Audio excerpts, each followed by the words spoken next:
Question 78. What is forbidden in the ninth commandment? Answer. The ninth commandment forbiddeth whatsoever is prejudicial to truth, or injurious to our own or our neighbour's good name.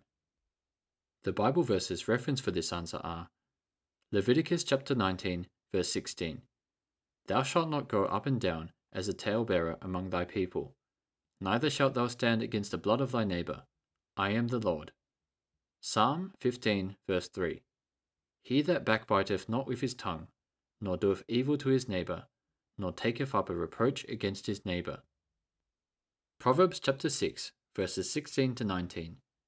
These 6 things doth the Lord hate, yea, 7 are an abomination unto him: a proud look, a lying tongue, and hands that shed innocent blood, and heart that deviseth wicked imaginations, feet that be swift in running to mischief, a false witness that speaketh lies, and he that soweth discord among brethren. Luke chapter 3, verse 14. And the soldiers likewise demanded of him, saying, And what shall we do?